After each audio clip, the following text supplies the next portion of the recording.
dia a todos, que Deus nos abençoe. É uma alegria muito grande estarmos aqui pela primeira vez.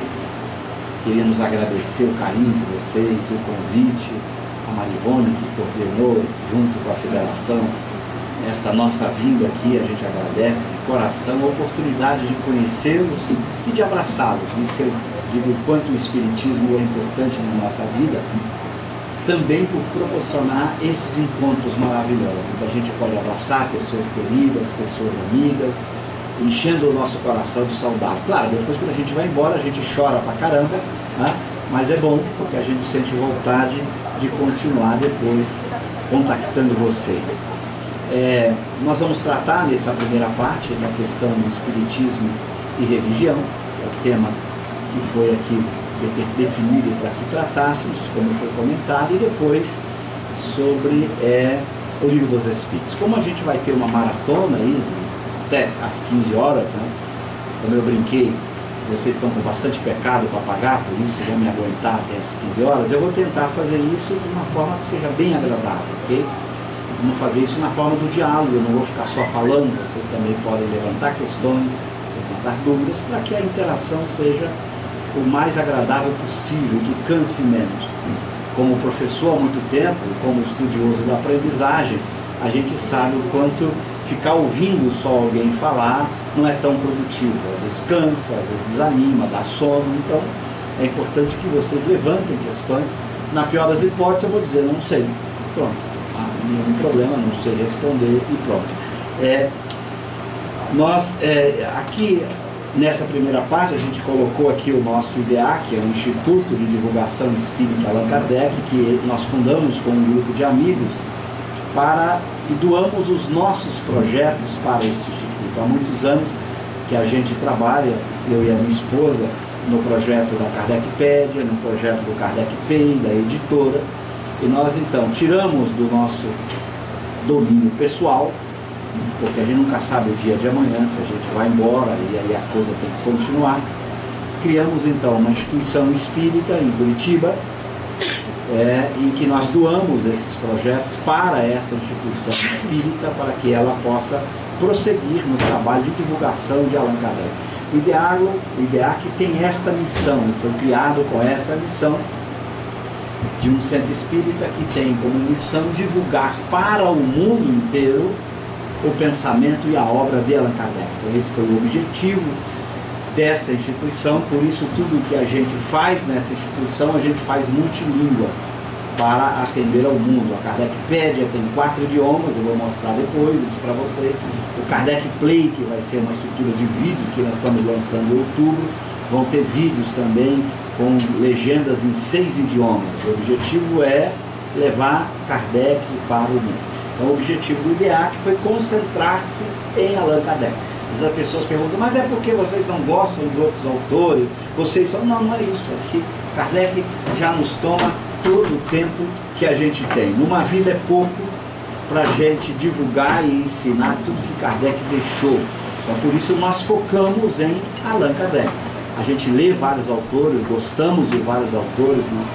Mas quando você determina um objetivo, a gente determinou esse objetivo, depois vocês vão mostrar o tamanho que é esse projeto.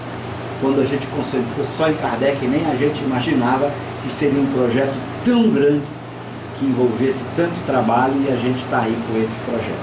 Okay? Então, para vocês conhecerem por que a gente coloca aqui o IDEAC, essa instituição que foi criada neste ano de 2017 em Curitiba, e que envolve todos esses projetos que nós estamos aí fazendo. Então, todos os recursos adquiridos com livros, com DVDs, é usado na divulgação do Espiritismo para o mundo por meio dos projetos, que mais depois, à tarde, eu vou falar um pouquinho, porque nessa primeira parte a gente vai concentrar mais no tema. Depois eu vou mostrar como estudar o Livro dos Espíritos dentro dos próprios projetos, como esses projetos ajudam aquele que quer estudar a obra de Allan Kardec. Ok? Bom, agora o tema, o Espiritismo é uma religião. Aqueles que me acompanham pela internet devem estar acostumados com a forma como eu procedo. Eu evito a minha opinião pessoal. Eu só tomo temas, só falo de temas que estejam na obra de Kardec. É um objetivo que tracei para a minha vida. Eu evito dar a minha opinião pessoal ao máximo. Então eu vou responder essa pergunta, não Cosme Massi respondendo essa pergunta. Eu vou mostrar como Kardec respondeu essa pergunta. Então, por isso eu trabalho sempre com referência à obra, uso os textos e a obra de Allan Kardec, para evitar emitir a minha opinião, que eu acho que é pouco relevante. A opinião de Kardec é muito mais importante do que a minha opinião pessoal. Então eu brinco, sempre digo que Kardec não precisa de defesa, Kardec precisa de divulgação. Kardec por si só fala sozinho, não precisa que ninguém o defenda, basta que o divulgue. E além do mais, Kardec tem uma qualidade incrível, ele é irresistível. Quem estuda Kardec não resiste a Kardec.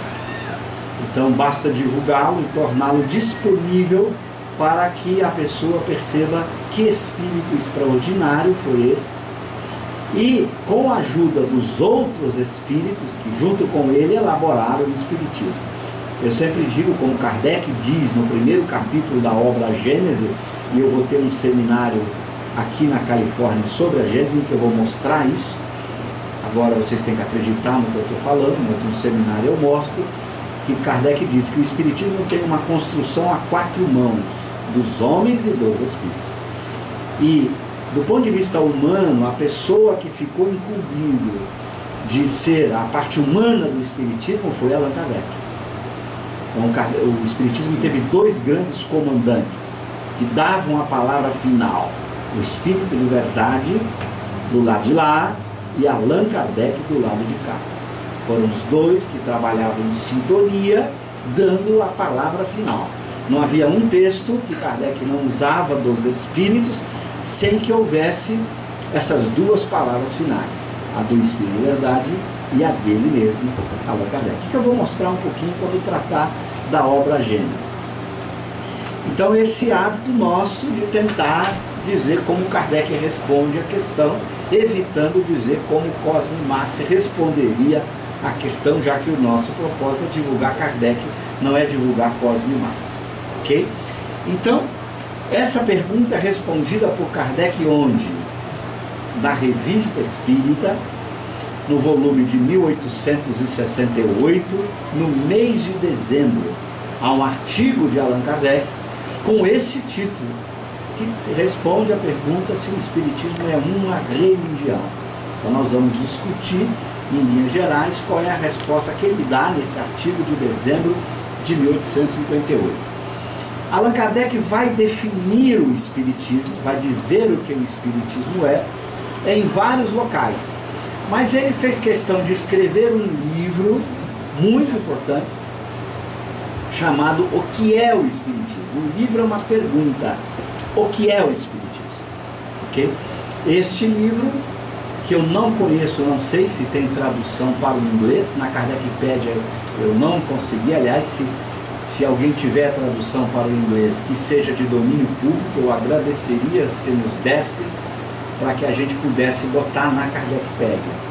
Mas como eu não consegui uma tradução free, que alguém pudesse dizer pode usar, eu não coloquei na Kardecpédia em inglês a obra O que é o Espiritismo. Vocês vão ver lá, depois quando eu mostrar a Kardecpédia, que tem vários livros em inglês, aqueles que a Federação Espírita Americana nos liberou para que colocássemos, né, a gente colocou lá. Então, essa é uma obra importantíssima e eu começo com ela. Como Kardec define o que é o Espiritismo nessa obra admirável? Essa obra tem o seu prefácio. Kardec tem um método muito interessante. Em geral, ele usa um método que foi muito importante, que começou com René Descartes. Descartes foi pioneiro em trabalhar do geral para o particular. Você sempre usa uma metodologia curiosa em Descartes. Você começa com os princípios gerais e depois vai para os particulares. E Kardec, no livro Que é o Espiritismo, tem essa preocupação. O livro tem um título: O que é o Espiritismo? O que ele faz? Já começa respondendo a pergunta. Então o prefácio do livro já é a resposta. Aí você fala: bom, mas o que ele faz o resto do livro? Justifica a resposta. Prova que a resposta que ele está dando é verdadeira, é correta. Então isso é fantástico. Então você quer saber o que é Espiritismo? já abre o prefácio da obra O que é o Espiritismo. E aí ele apresenta duas definições sobre o que é o Espiritismo, que são de uma profundidade, de uma beleza muito grande. Essa primeira, que ele diz assim: o Espiritismo é, ao mesmo tempo, uma ciência de observação e uma doutrina filosófica. Veja, ciência de observação. Por quê? Porque no século XIX era comum, e Augusto Comte, que foi um grande filósofo do século XIX, e classificou as ciências, era muito comum separar as ciências em dois grandes grupos: as ciências de observação e as ciências de razão. Por exemplo, a matemática era uma ciência de razão. Ninguém precisa ir para o laboratório para estudar matemática.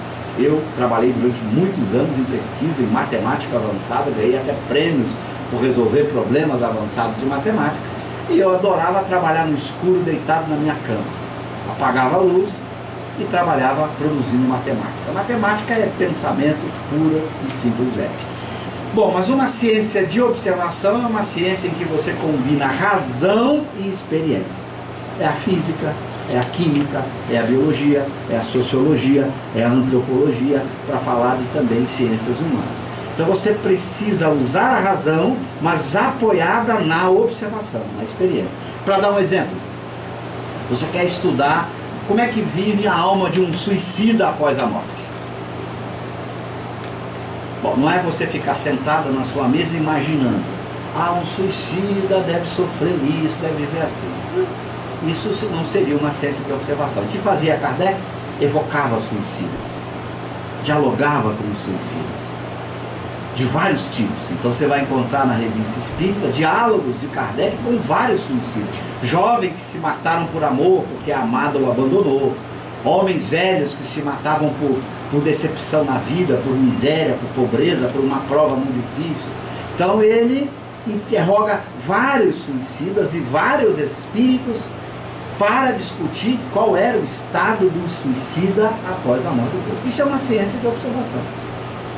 Então, quando ele vai formular na obra O Céu e o Inferno, o Código Penal da Vida Futura, ou quando ele vai tratar do passamento, ou da passagem no céu e inferno, quando ele vai explicar o que ocorre durante a morte, e Kardec, nós vamos tentar explorar isso mais sobre o Livro dos Espíritos. Kardec é precioso sobre o mundo espiritual. O mundo espiritual para Kardec, ele tem duas partes. Uma parte que é chamada de passagem e outra parte que é pós-passagem. Todo mundo acha que a morte, você sai do mundo corporal e vai para o mundo espiritual. Não é assim. O mundo espiritual tem duas fases: a fase da passagem e a fase pós-passagem. Então, Allan Kardec vai estudar o suicida na passagem, ou seja, logo após a morte, enquanto ele está morrendo, não fisicamente, porque o corpo já foi, mas como se dá o processo de desligamento dele da influência da matéria, da influência do corpo, que é a passagem. Esse processo pode durar 1 dia, 2 dias, 10 dias, 1 mês, 1 ano, a passagem, até que depois que ele sai da passagem, em que ele assume a sua condição de espírito livre. E Kardec discute as leis que regulam a passagem, quais são as leis que regulam esta passagem e quais são as leis que regulam a vida do espírito pós-passagem. Eu vou explorar isso no Livro dos Espíritos. Depois já está, estou fazendo propaganda para vocês não almoçarem e ir embora, não desistir de continuar aqui. Bom, então isso é uma doutrina, uma ciência de observação. Você não fica usando a razão e a imaginação para inventar. Você usa a razão e a imaginação, mas ela tem que ter o suporte da experiência. Você precisa ouvir, interagir com os espíritos para saber o estado deles e a partir daí deduzir as leis, estabelecer as leis gerais, as consequências, mas usando da observação. Então é uma ciência de observação. Kardec mostrou pela primeira vez na história da humanidade, por isso ele é revolucionário em termos de epistemologia, foi a primeira vez em toda a história da humanidade que se mostrou como é possível fazer uma genuína ciência da alma. Ninguém tinha conseguido fazer isso. A alma era ela estudada na metafísica, dentro da filosofia, ou nas religiões. Estou falando alma, não alma no sentido da psicologia, que é a psique, estudo da alma, não. A psicologia estuda o comportamento, a alma como uma estrutura mental do cérebro, do corpo. Não é disso, da alma independente do corpo. Quer dizer, pela primeira vez se faz uma ciência de uma alma independente de um corpo físico. Kardec inaugurou isso na epistemologia, não tem isso antes de Kardec. Ninguém tentou fazer uma ciência da alma independente do corpo antes dele. Então ele foi revolucionário ao fazer isso. Tá? Então isso foi muito importante. Então ele criou uma verdadeira ciência da alma, pela primeira vez. E uma doutrina filosófica, que ele já está dizendo, ela é ao mesmo tempo as duas coisas. Uma ciência de observação e uma doutrina filosófica. Então, mas o que é isso? Ele vai explicar. Agora é muito importante a explicação dele. Como ciência prática, ele consiste nas relações que se estabelecem entre nós e os espíritos. Aqui ele define o domínio da ciência. Toda ciência tem que ter o seu domínio bem definido. Senão não é ciência. Uma ciência que estuda tudo não é ciência. Você pega a física, qual é o domínio? Mesmo na física ela tem subdomínios próprios de cada teoria. A mecânica quântica é um domínio da física, ela estuda determinados tipos de fenômenos. A teoria da relatividade estuda outros tipos de fenômenos. A química tem o seu domínio, a biologia tem o seu domínio. Ciência que estuda tudo não é ciência, não existe. As doutrinas místicas têm a pretensão de responder tudo. O espiritismo não. Ele trata de quê? Das relações entre os espíritos e os homens. Estuda o espírito e os homens e suas relações. Infelizmente não trata da calvície o espiritismo. Não trata. Então é um problema, né? Ele não vai tratar disso. E como filosofia, aí vem agora a parte filosófica, compreende todas as consequências morais que dimanam dessas mesmas relações. Aqui Kardec também foi revolucionário. Ele introduz uma noção de filosofia que só vai se desenvolver no século XIX e no século XX, que é a noção de uma filosofia de uma ciência. Não é filosofia da ciência.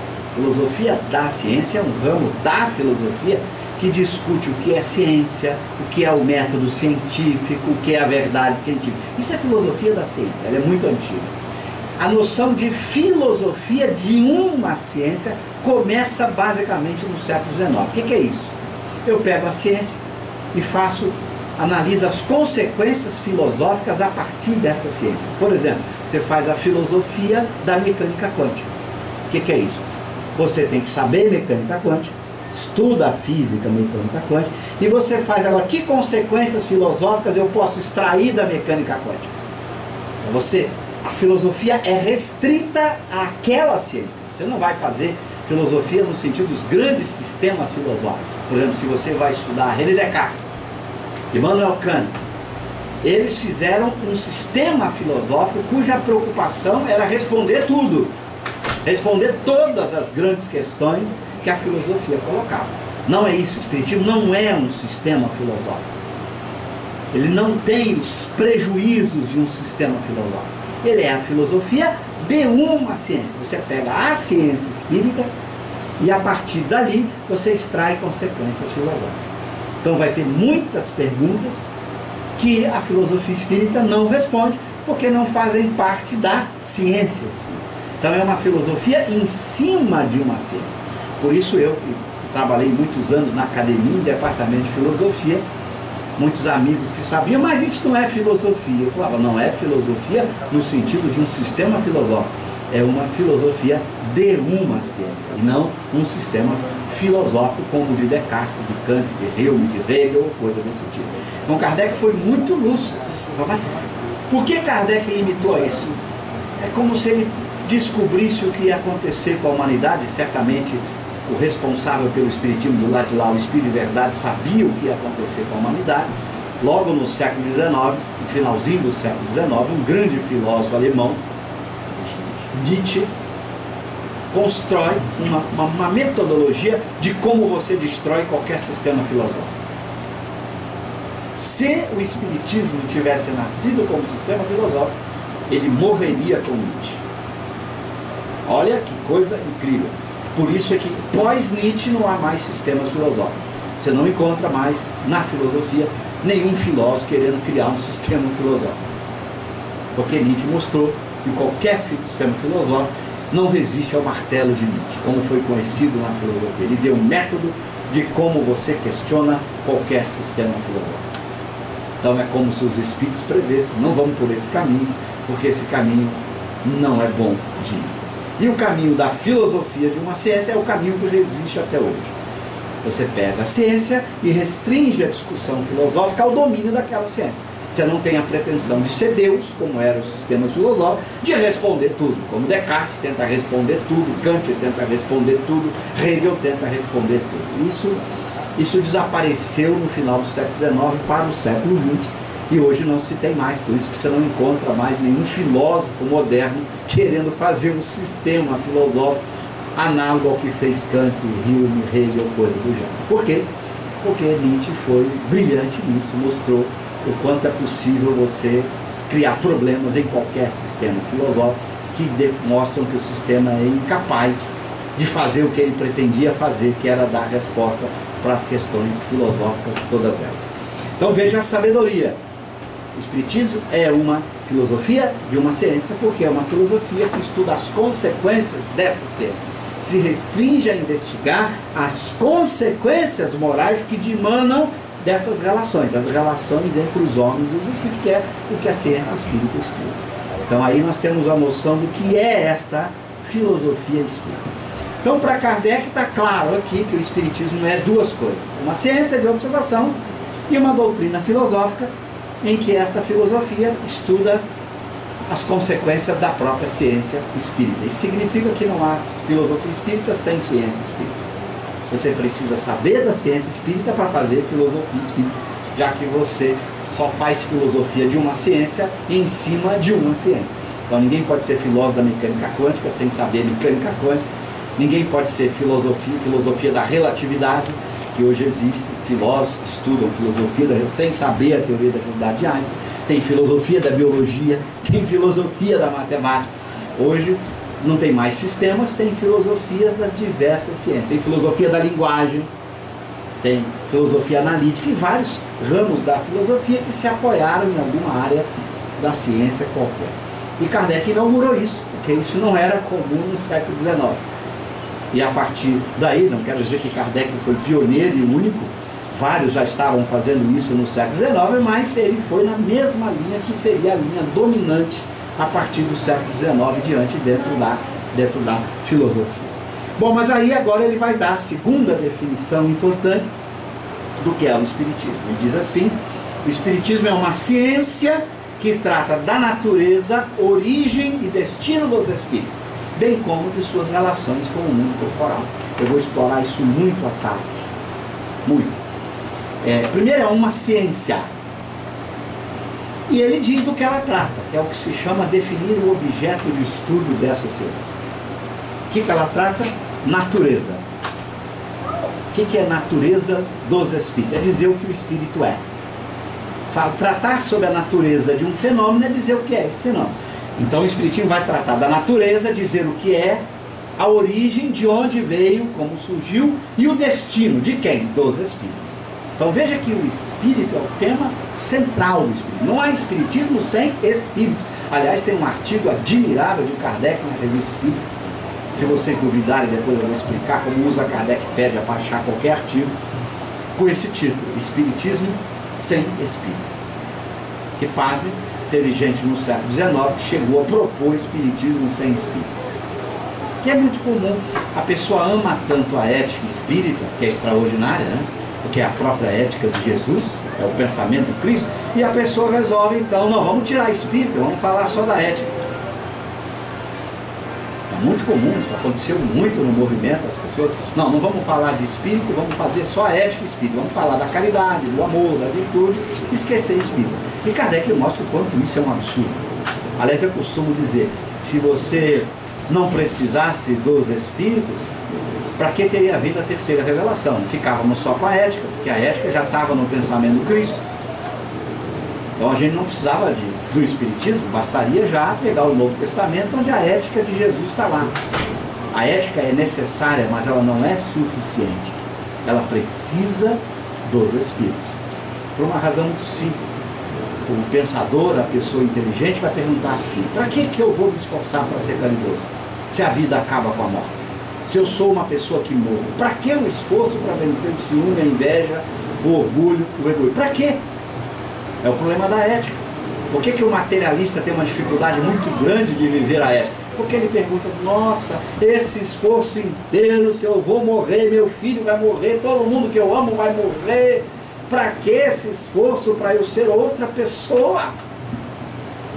E Kardec, na lucidez, vai mostrar que só numa doutrina que prova a sobrevivência da alma como verdade, é que a ética ganha um fundamento.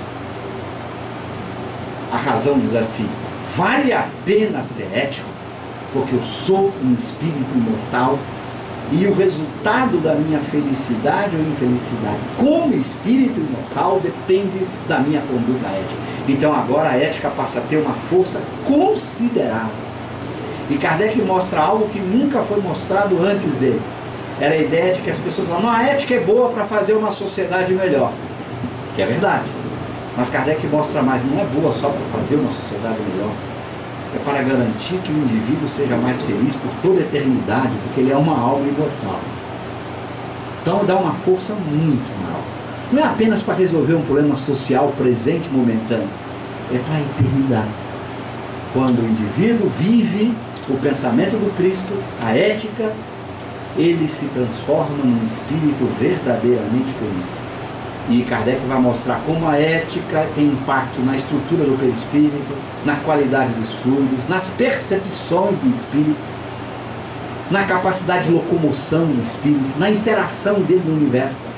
Então o cara fala, meu Deus, quer dizer que se eu for ético, eu vou poder percorrer o espaço a alta velocidade, vou poder interagir com o planeta? Vai. Mas se eu não for, tá ferrado. Vai ficar preso aquele planetinha lá de provas e expiações. Então a ética passa a demonstrar que ela tem um impacto na própria natureza do espírito. Ela define a capacidade de percepção do espírito. O espírito que não vive valores éticos, ele enxerga menos. Ele tem percepção visual limitada. O outro que conquista mais valores éticos amplia a sua percepção visual. Nunca se mostrou isso antes de Kardec. A ética servia apenas para que a sociedade fosse melhor, mas ela não tinha impacto sobre os poderes da alma, as capacidades, percepções e faculdades da alma. Então foi uma revolução extraordinária. O cara não tem saída. Se ele quer aumentar seus poderes e faculdades, só tem um caminho, virar virtuoso. Se não virar, não aumenta. Então, com isso, ele dá um sentido melhor à ética. A ética, que é parte da filosofia, é uma decorrência da ciência. Você estuda a ciência e vê, opa, a ética que surge dessa ciência, que está dentro da filosofia espírita, é uma ética incrível, porque você tem a prova material. Como é que Kardec faz isso? Ele conversa com o espírito. Pega um espírito que relata o que ele enxerga, como ele percebe o mundo espiritual, como ele percebe a natureza, e vai vendo quais são os valores morais que ele cultiva. E aí ele conversa com outro que tem uma percepção muito mais ampla, mas quais são os valores morais que ele cultiva. E ele vai demonstrando como o progresso intelecto-moral tem um impacto nas percepções das coisas. Percepção visual. Todas as percepções. Então, mostrando pela primeira vez que a conduta ética era mais do que algo para fazer uma sociedade um pouco melhor. É muito mais que isso. Além de fazer uma sociedade melhor, faz o indivíduo cada vez mais capaz, com mais recursos, com mais possibilidades de interação no universo. Então ele diz, estuda os espíritos, sua natureza, que é sua origem, de onde veio, seu destino, para onde vai. Bem como tem outra coisa que ele estuda, as relações com o mundo corporal.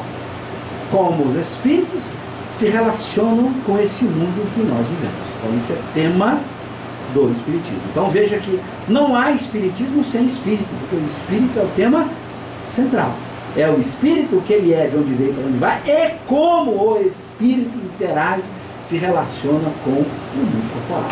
Então o tema espiritismo é sobre espírito, não é à toa que o nome próprio espiritismo tem a palavra espírito dentro. Não há espiritismo sem espírito. Portanto, o espiritismo não é apenas ética. Ética é uma parte do espiritismo, mas não é o todo desse espiritismo. Bom, aí vocês vão dizer, bom, aqui Kardec nem fala na palavra religião. A gente vai entender por quê. Por que ele nem pode falar. Para a gente explicar isso antes de eu entrar no texto kardeciano, que é o texto de dezembro. Como eu sei que o tempo é muito curto e há tanta coisa para falar, eu vou ter que primeiro dar algumas explicações e depois provar que essas explicações estão dentro da obra de Kardec. Se não der o tempo para eu provar que está dentro da obra de Kardec, eu deixo a referência e depois você lê. Mas pelo menos eu resumi o que eu vou falar em alguns slides, ok? Mas se alguém duvidar, que é eu que estou falando e não Kardec, eu vou deixar o texto e vocês vão poder examinar o texto depois. Em linguística, a gente costuma usar uma expressão que é muito comum, que é a chamada polissemia. Polissemia, que é a variedade de sentidos que todas as palavras têm. Toda palavra é polissêmica, inclusive a palavra polissêmica. O que é polissemia? Abra o dicionário para ver. Duvido você achar uma palavra no dicionário que tem um sentido só. Aí vem 1, 2, 3, 4. Toda palavra é polissêmica, ela tem vários sentidos, né? Kardec começa o Livro dos Espíritos, quem aqui lembra dessa obra admirável? Qual é a primeira frase de O Livro dos Espíritos? É extraordinária. Ele começa o Livro dos Espíritos assim: introdução, item 1. Para se designarem coisas novas, são precisos termos novos. Assim o exige a clareza da linguagem, para se evitar a confusão inerente à variedade de sentido das mesmas palavras. Bom, aí vai. Primeiro parágrafo da introdução, extraordinária. Eu explico no meu livro Ordem Didática um pouco dessa discussão que Kardec faz. Kardec lembra a importância das palavras, porque elas são polissêmicas. A primeira lembrança. E você tem algum exemplo aqui, ó. Cabo, soldado. Imagina que eu dissesse para vocês assim: o cabo foi soldado, ok? O que vocês iam entender? Se tivesse aqui numa força aérea, numa academia militar, na hora o cara ia pensar: foi o cabo José, que antes de ser cabo José foi o soldado José. Se eu estou aqui no povo de informática, ele vai pegar, é o cabo lá do meu computador que eu tive que soldar. Se eu estou no meio da dona de casa da minha época, que já passou dos 50, né? Em que se soldava cabo de panela, né? Hoje ninguém solda mais cabo de panela, né? Passava-se o soldo, pelo menos no Brasil, aqui nos Estados Unidos não sei, mas passava de porta em porta constantemente nas ruas, uma pessoa, né, Marivana, não vamos lembrar disso não, né? Denuncia a idade, né? Mas passava, eu era criancinha pequena, minha avó contava, né? Passava aquele cara, panela para soldar, e ele soldava ali na hora. Então, o cabo foi soldado, é o típico de uma frase. A polissemia nos obriga a não dar tanto valor às palavras, mas dar mais valor às ideias. O importante é o significado. Tem gente que briga por palavras e deveria se concentrar no significado dela. E existe na linguística dois tipos gerais de polissemia. O que se chama polissemia simétrica. Olha a palavra simétrica. O que é algo simétrico? Qualquer dos dois lados tem o mesmo peso, né? A gente é mais ou menos simétrico, né? Lá de cá parece parecido com o lado de lá, né? O que é o simétrico? Não há um sentido usual ou dominante. Por exemplo, o cabo soldado, e o sentido é determinado pelo contexto. Cabo significa cabo da hierarquia militar, cabo da panela, cabo do computador. Qualquer um deles tem o mesmo peso. Como é que você sabe qual é o sentido? Pelo contexto. Ok? Então não tem sentido dominante. Não tem. É chamada polissemia simétrica. Qualquer sentido que você pegar tem o mesmo peso. É o contexto que vai dizer para você qual você tem que usar. A polissemia assimétrica é o contrário. Há um sentido usual dominante. Por exemplo, eu estou falando aqui. Por que vocês estão entendendo o que eu estou falando? Porque todas as palavras que eu estou pronunciando, vocês estão usando o sentido dominante delas para entender.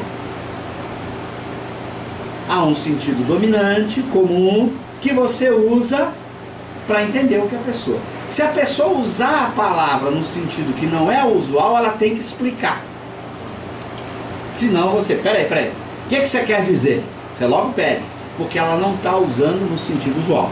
Um exemplo típico de uma palavra que tem sentido dominante é religião. Olha o dicionário. Olha o dicionário para ver. Tem um sentido dominante. Você perguntar para uma pessoa qual é a religião, ou se você disser para ela assim, a minha religião é tal, ela pode te perguntar assim, como é que você adora a Deus? Como é que é o casamento na sua religião? Cadê os sacerdotes? Quem são os padres, sacerdotes, gurus? A religião, ela tem um sentido dominante. Ela tem cultos exteriores, práticas de adoração, ela tem dogmas, ela tem sacerdotes. Isso é comum. Se você olha para o catolicismo tem isso, para o protestantismo tem isso, e para as diversas correntes. Então esse sentido dominante da palavra religião é quando alguém entende. Quando você fala, eu tenho uma religião, a pessoa já vem na cabeça. Onde é o templo, como é que você adora a Deus, que práticas religiosas você faz, como deve ser o casamento na sua religião, como deve ser o nascimento, como é que trata a morte, quem são os líderes, qual é a hierarquia. Não é assim? O que então percebeu Kardec? Que a religião tem duplo sentido. Tem um sentido dominante, que é o de quê? Ideia de culto, de forma, princípios absolutos em matérias de fé ou dogmas, casta sacerdotal, cerimônias, privilégios, misticismo. As religiões, no sentido usual, têm tudo isso. Curioso, por exemplo, tem gente que fala assim, não, mas para ser religião tem que tratar de Deus. Calma. Descartes passa boa parte da obra dele só falando de Deus. E você chama a filosofia cartesiana de religião? Kant passa boa parte da sua obra falando de Deus. Você chama a filosofia kantiana de religião? Por quê? Porque ela não tem caça sacerdotal. Kant não propõe cerimônias de adoração, Kant não propõe dogmas, não propõe caça sacerdotal. Ele discute Deus. Então, o fato de ter Deus como tema não faz daquela crença uma religião. Kardec percebeu isso. O sentido dominante de religião é mais do que tratar de Deus. É ter rituais, práticas, princípios, dogmas, culto. Porque a filosofia trata de Deus desde quando a filosofia existe. E ninguém chamou a filosofia de Platão de religião, de Aristóteles de religião, enquanto Deus é discutido por todos eles, ok? E há um sentido filosófico que você vai encontrar também nos dicionários, que tem a ver com o sentido etimológico da palavra religião, de religare. Qual é? Religare, uma ligação dos homens numa comunidade de sentimentos, de princípios e de crenças. Então existe um sentido filosófico, em que Kardec diz, nesse artigo de 60, em que você diz que a família é uma religião, que a amizade é uma religião, as pessoas se unem em torno de alguma crença, se unem num laço de amor e fraternidade, mesmo que não tenha dogmas, rituais, práticas exteriores de adoração. Então, Kardec, isso também é usado a palavra religião. Então você tem pelo menos dois sentidos. Um dominante, que é o mais comum, e um filosófico, que é menos comum, menos usado. Vocês costumam dizer a religião da amizade? Não, porque não é usual. Mas aí vai observar Kardec, então. O espiritismo é uma religião? Não. E sim. Kardec ficou louco? Não, não ficou louco. Ele dá essa resposta, eu vou mostrar. É e não é. O espiritismo não é uma religião no sentido usual, geral, dominante. Você já viram no espiritismo sacerdotes, casta sacerdotal? Práticas exteriores de adoração e culto? Gente, agora todo mundo vai fazer tal prática aqui. Dogmas? Não, essa verdade aqui é indiscutível. Você não entendeu, o problema é seu. É assim porque é. Santíssima Trindade. Deus, Pai, Filho e Espírito Santo. Pronto, não tem discussão. Maria é virgem. Não tem discussão, é um dogma. Mas como é que pode ter nascido um filho de uma mulher virgem? Dogma. Não se discute. O espiritismo tem isso? Não tem. Então, no sentido usual, se alguém lhe perguntar, é uma religião, o que você tem que responder? Não, porque não tem casta sacerdotal, não tem dogma, não tem prática exterior de adoração. Mas no sentido filosófico, ele é uma crença que une as pessoas em torno de princípios? Claro, nós estamos aqui graças a Deus. Então, no sentido filosófico, especial de laço que religa os homens numa comunidade de sentimentos, de princípios e de crenças. Nós estamos unidos pelos princípios que nós acreditamos, que aprendemos, nós estamos unidos pelos laços de amor, de caridade, de fraternidade que deve unir todos os homens.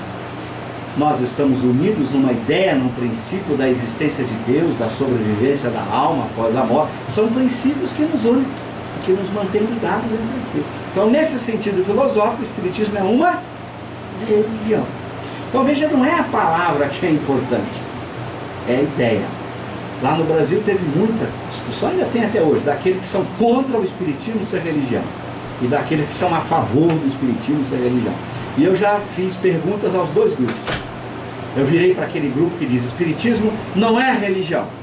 Aí eu perguntei para alguns desses amigos: bom, não é religião? Não é. Bom, eu vou perguntar: Espiritismo tem dogma? Não. Tem prática exterior de adoração e culto? Não. Tem sacerdotes? Não. Ótimo, obrigado. Aí fui para o outro grupo que diz: Espiritismo é religião. Aí eu perguntei: Espiritismo tem dogma? Não. Tem prática exterior de adoração e culto? Não. Bom, ambos concordam com a mesma coisa. Onde eles discordam? Com a palavrinha religião, que eles ficam brigando, né? Percebe? Não há desacordo entre ambos os grupos. Todos concordam que o Espiritismo não tem dogma, não tem sacerdote, não tem prática, todos os dois grupos. Um quer dizer é religião, outro não é. Olha onde dá a confusão de palavras. Bastava dizer: olha, para você é porque você está usando o sentido filosófico, então é. Para você não é porque você está pegando na sua cabeça o sentido dominante, teológico. Se o sentido dominante é não, no sentido filosófico é sim. Não dá para vocês pararem a discussão. Percebe? Quer dizer, às vezes a discussão fica forte, as pessoas se irritam, acabam desrespeitando o próprio Espiritismo. Na hora em que a discussão me faz deixar de ser caridoso, de respeitar o outro, de amar o outro, eu estou contrariando o princípio da doutrina que eu disse que eu estou aceitando e vivendo. Kardec tem uma lucidez num artigo extraordinário da Revista Espírita, que depois eu vou ensinar como vocês pegarem pela Kardecpédia, em que ele diz assim: se houver divergência entre dois ou mais grupos espíritas, ficarei com aquele que mais caridade demonstrar.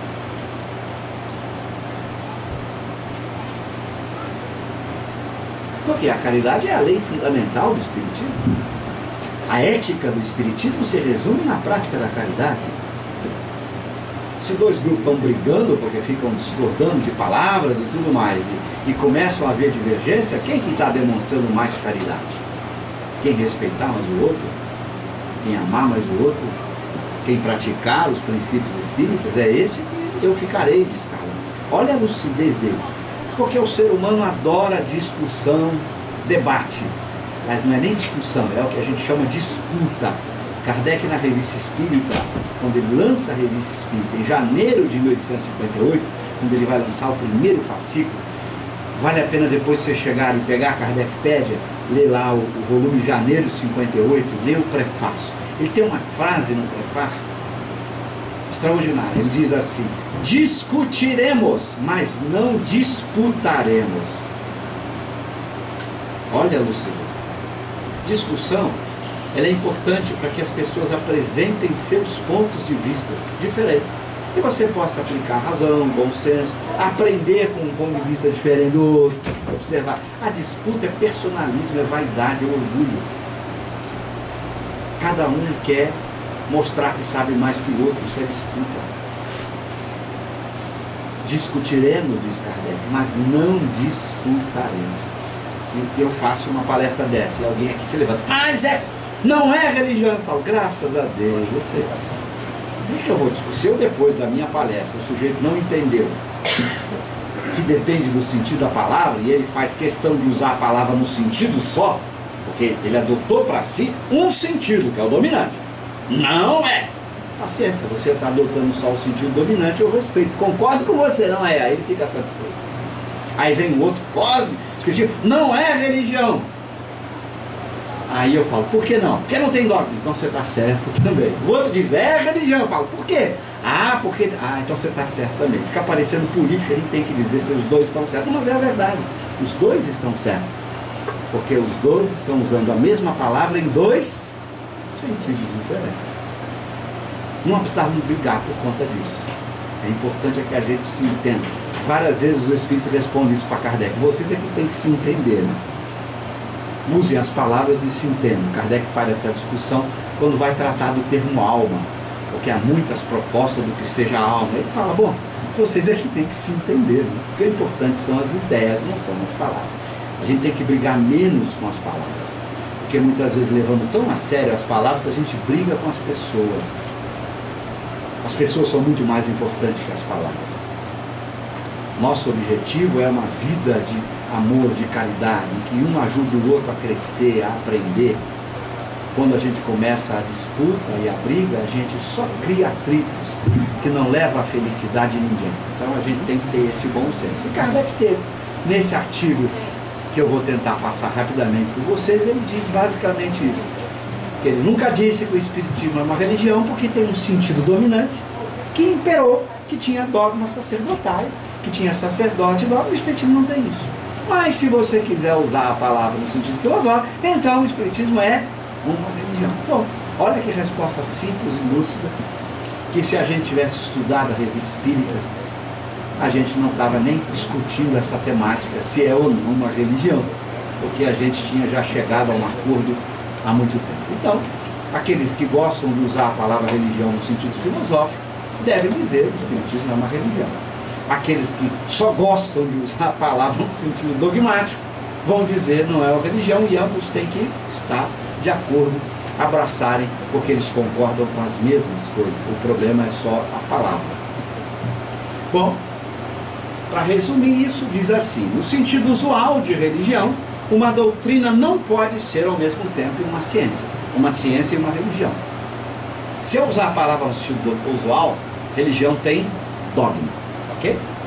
Uma ciência tem dogma? Não.